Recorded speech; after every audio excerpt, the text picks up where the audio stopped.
ANM versus GNM, जो comparison या differences आज आपको इस वीडियो में पता लगेगा।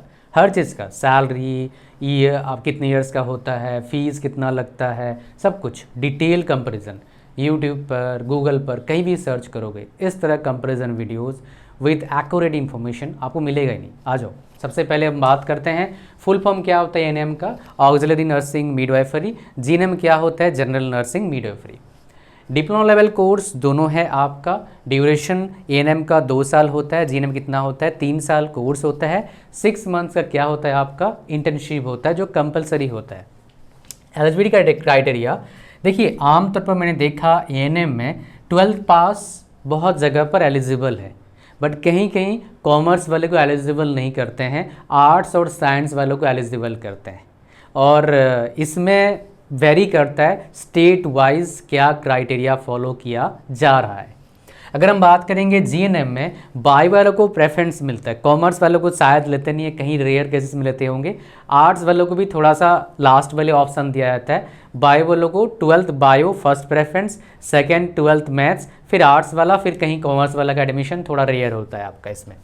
अगर हम बात करेंगे एडमिशन प्रोसेस, तो भाई इसका वीडियो ऑलरेडी बना चुका हूँ, जीएनएम का भी एएनएम का भी देख लीजिएगा, लेकिन आपको शॉर्ट में बता देता हूँ। डायरेक्ट एडमिशन प्राइवेट में इजीली मिल जाएगा, लेकिन अगर हम बात करेंगे आपका जो सरकारी कॉलेज है, आपका सरकारी कॉलेज मतलब क्या है, जो आपके जो गवर्नमेंट कॉलेजेस हैं उसमें एडमिशन आपको मिलता है कैसे, मैं आपको बता देता हूँ। उसमें एडमिशन मिलता है, फॉर्म भरना पड़ता है। स्टेट वाइज क्या होता है उसका, जो आपका एडमिशन होता है स्टेट वाइज मेरिट लिस्ट बनता है। कहीं एंट्रेंस देना पड़ता है, जैसे बंगाल में एंट्रेंस होता है, यूपी में एंट्रेंस होता है, बट कुछ जगह पर क्या होता है 12th के मार्क्स पर एडमिशन मिल जाता है। जैसे हरियाणा 12th के मार्क्स पर एडमिशन मिल जाएगा। कहीं कहीं क्या होता है 10th प्लस 12th के मार्क्स पर एडमिशन मिलता है, जैसे ओडिशा 10th प्लस 12th के मार्क्स पर एडमिशन मिलता है। और ये क्राइटेरिया जो बताया एडमिशन का, दोनों जगह पर सेम फॉलो किया जाता है। इंटरेस्टिंग है ना। कोर्स का फोकस मेनली क्या होता है, primary health care, rural health में होता है एएनएम का। इसलिए एएनएम के जो वैकेंसीज निकलते हैं आमतौर पर स्टेट लेवल का निकलता है। सरकारी वैकेंसीज की बात कर रहा हूँ मैं, प्राइवेट में तो हॉस्पिटल में जॉब लग सकता है, बट जीएनएम को थोड़ा सा प्रेफरेंस ज़्यादा मिलता है। प्राइवेट हॉस्पिटल वाले जीएनएम को और बीएससी नर्सिंग वालों को ज़्यादा प्रेफरेंस देते हैं जॉब द टाइम। ठीक है जी। अगर हम बात करेंगे यहाँ पर, ये जो हॉस्पिटल केयर और जीएनएम क्लिनिक नर्सिंग हो गया आपका, और स्पेशल नर्सिंग में भी डाला जाता है जीएनएम वालों को। कभी कभी मान लो ट्रॉमा सेंटर हो गया, ठीक है ना, उसके बाद गाइनो में डाला जाता है, जो बच्चा बेसिकली डिलीवर करने में मदद करते हैं, वो वाला कहानी एएनएम वाले भी करते हो। उसके बाद difficulty level easy to moderate है, ये थोड़ा सा इससे डिफ़िकल्ट है। अगर मैं इसको देखो, ये वाला समझ में आपको नहीं आएगा इजी टू मॉडरेट, तो यहाँ पर अगर बोलूँगा ये वाला कोर्स भाई अगर +2 का ही करा है तो 5 आउट ऑफ 10 डिफ़िकल्टी लेवल आता है। ठीक है, 5.5 लगा लो, और ये कितना आ जाएगा 5.5 आउट ऑफ 10। ये कितना आ जाएगा आपका 6.5 आउट ऑफ 10। ये आपका हो गया डिफ़िकल्टी लेवल। अगर मैं बात करूँगा प्रैक्टिकल एक्सपोजर का, तो यहाँ पर ज़्यादा प्रैक्टिकल एक्सपोजर है जीएनएम में एज कंपेयर टू एएनएम में। मेरी तरफ से एक प्रो टिप ले लो, बिकॉज ये यूट्यूब पर और नहीं मिलता है। आप ऐसे कॉलेज में एडमिशन लें, सरकारी ले रहे हो तो, जो कॉलेज के साथ हॉस्पिटल अटैच हो।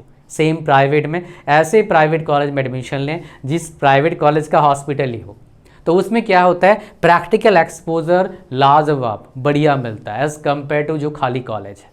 प्रो टिप्स ये बाद में पता लगता है। जॉब रोल देखो, entry level health care worker मिलता है, हॉस्पिटल मिल जाता है, हॉस्पिटल में काम मिल जाता है आराम से, इतना दिक्कत नहीं आता है, पर लोग जीएनएम को प्रेफरेंस देते हैं बेसिकली। और प्रोफेशनल नर्स बनते हैं, मतलब सारे क्रिटिकल केयर में जाते हैं, लेकिन critical care super critical care में आमतौर पर बीएससी एमएससी नर्सिंग है। बीएससी नर्सिंग वाला ठीक है इस चीज़ में। अगर हम बात करेंगे, क्या बात करते हैं यहाँ पर एरिया जो होता है आपका, कहाँ पर काम करते हैं, रूरल एरियाज, क्लिनिक्स, पीएससी मतलब पब्लिक हेल्थ केयर जो आपका होता है उसमें। उसके बाद आपके पास हॉस्पिटल्स, आईसीयूज़ में प्राइवेट एंड गवर्नमेंट सेक्टर में काम करते हैं। ये भी गवर्नमेंट सेक्टर में काम करते हैं भाई, ये भी गवर्नमेंट सेक्टर में काम करते हैं, लेकिन इसमें गवर्नमेंट सेक्टर जो वैकेंसी ज़्यादा होता है as compare to this one. इसमें कभी कभी निकलता है, इसमें बहुत फ्रीक्वेंटली निकलता है। रेलवे जॉब करना, जीएनएम करना, एएनएम के बाद रेलवे जॉब नहीं मिलता है।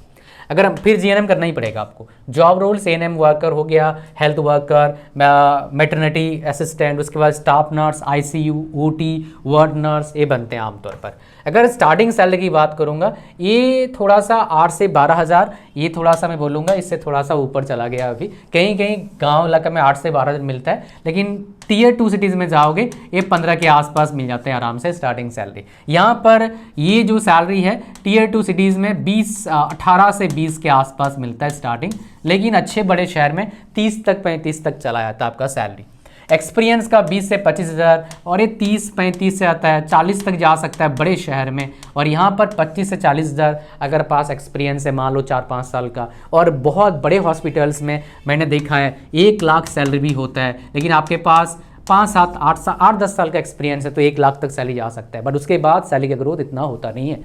अच्छा, गवर्नमेंट का स्कोप काफ़ी अच्छा है। गवर्नमेंट जॉब में इसका सैलरी होता है मिनिमम 25,000 के आसपास पर मंथ होगा। यहाँ पर मिनिमम 40 के आसपास पर मंथ होगा। और कुछ स्टेट गवर्नमेंट में 30 तो है, लेकिन स्टेट गवर्नमेंट का सैलरी का क्या होता है, पे स्केल अलग होता है। सबसे ज़्यादा सैलरी किस में मिलता है दोनों में, तो डेफिनेटली जीएनएम वालों को मिलेगा। रेलवे मिलता है, रेलवे में मिलता है स्टाफ नर्स का 75,000 सैलरी पर मंथ है। एक वीडियो बनाऊंगा रेलवे में कैसे जॉब मिलेगा, that video I will create, because वो काफ़ी इंपॉर्टेंट आप सभी लोग के लिए।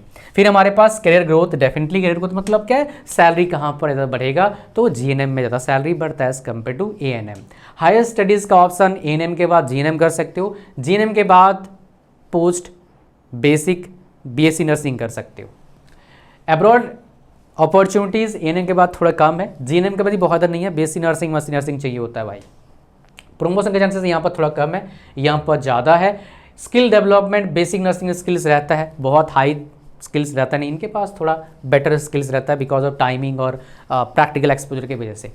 वर्क प्रेशर यहाँ पर बहुत कम है, यहाँ पर थोड़ा सा है वर्क प्रेशर बिकॉज काम उस तरह करते हैं आप। उसके बाद जॉब सिक्योरिटी, भाई जॉब सिक्योरिटी दोनों जगह है, दिक्कत वाली बात नहीं है, काम आता है, जॉब है, कोई नर्सिंग का जॉब मिल जाता है, कोई दिक्कत नहीं, बस काम आना चाहिए आपको।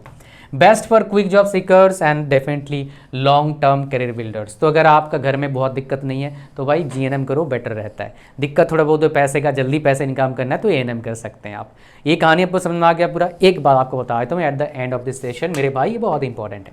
मेरे प्यारे बच्चों, आपको पता है मेडिकल एजुकेशन में इंग्लिश का कितना इंपॉर्टेंस है। So you must know how to speak English fluently whether you are going for ANM और GNM. If you can able to speak English my dear in front of the doctors, even patient, even your management, it will create first impression. Of course you must know the process of medical procedure, all the procedures in medical sector you must know, but if you have good communication skill in English, it is an advantage for you.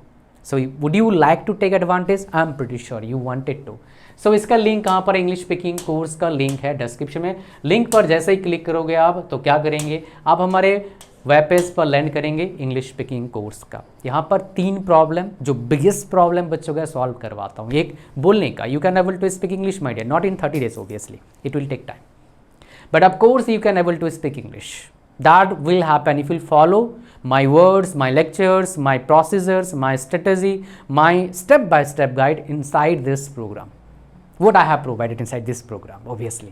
So you can able to speak English, you can able to write whatever you know in English language.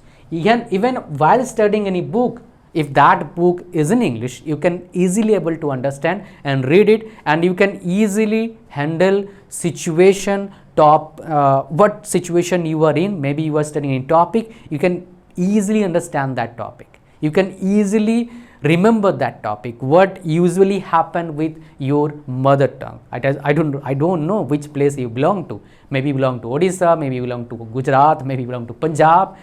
You like your native language, so you can do such thing in English. That can happen. I did it, my dear. So that is why I have shared all the steps with you guys in this program. इसका link कहाँ पर है, description में। Link पर जैसे click करेंगे आप यहाँ पर आएंगे, स्क्रॉल डाउन करिए, ऐड टू कार्ट पर क्लिक करिए, चेकआउट पर क्लिक करिए, फॉर्म को भरिए, ओके करिए, क्रिएट पर क्लिक करिए, पेमेंट करिए, भैया हो गया आपका प्रोग्राम मिल गया, अब पढ़ना चालू करो। प्रोसेस को फॉलो करो जो मैंने बता रखा है, मौज मार लोगे भाई साहब, इंग्लिश का प्रॉब्लम जल्द से खत्म हो जाएगा। लिंक डिस्क्रिप्शन में है। Do not miss the opportunity. Thank you very much.